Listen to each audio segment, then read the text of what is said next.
Content creators, influencers and promotions. ഇതാണ് ഇപ്പോഴത്തെ ഒരു ട്രെൻഡിങ് സബ്ജക്ട് എന്ന് എനിക്ക് തോന്നുന്നു. ഞാൻ ഇതിനെ ഒരു ബാലൻസ്ഡ് സബ്ജക്റ്റ് ആയിട്ടാണ് കാണുന്നത്. അതായത് ഏതൊരു കോയിനും രണ്ട് സൈഡ് ഉണ്ട്.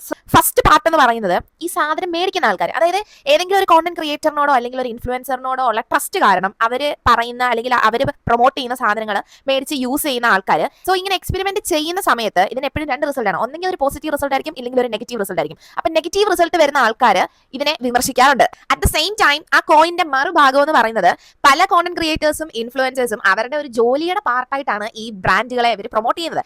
ആൻഡ് ഈ ബ്രാൻഡുകളെ പ്രൊമോട്ട് ചെയ്യുന്ന ആരും തന്നെ ആരെയും ഫോഴ്സ് ചെയ്യുന്നില്ല, നിങ്ങൾ ഇത് മേടിച്ചേ പറ്റൂ എന്ന് പറഞ്ഞാൽ. അത് നമ്മുടെ ഇഷ്ടമാണ്. ഒരു സാധനം മേടിക്കുമ്പോൾ ആ സാധനം നിങ്ങൾക്ക് യൂസ്ഫുൾ ആയിരിക്കും, അല്ലെങ്കിൽ ബാക്കി ഇത് യൂസ് ചെയ്തിട്ടുള്ള ആൾക്കാരുടെ റിവ്യൂസ് നോക്കുക, പ്രൊഡക്റ്റിനെ പറ്റി കൂടുതൽ റിസർച്ച് ചെയ്യുക, നമുക്ക് പറ്റിയതാണോ അല്ലെങ്കിൽ നമ്മളുടെ എക്സ്പെൻസിൽ ഒതുങ്ങുന്നതാണോ, അങ്ങനെ പല കാര്യങ്ങളും നമ്മൾ റിസർച്ച് ചെയ്യേണ്ടതായിട്ടുണ്ട്. അതുപോലെ തന്നെ ഈ കാര്യങ്ങൾ പ്രൊമോട്ട് ചെയ്യുന്ന കോണ്ടന്റ് ക്രിയേറ്റേഴ്സ് അല്ലെങ്കിൽ ഇൻഫ്ലുവൻസേഴ്സിനും ഒരു കാര്യം ചെയ്യേണ്ടതായിട്ടുണ്ട്. കാരണം ഒരു ബ്രാൻഡിനെ പ്രൊമോട്ട് ചെയ്യുമ്പം മാക്സിമം അതിനെ പറ്റിയിട്ടുള്ള സത്യസന്ധമായിട്ടുള്ള റിവ്യൂസ് പറയാൻ ശ്രമിക്കുക.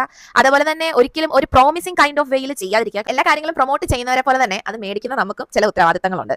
നിങ്ങളുടെ അഭിപ്രായം എന്താണെന്ന് പ്ലീസ് ഡു കമന്റ്.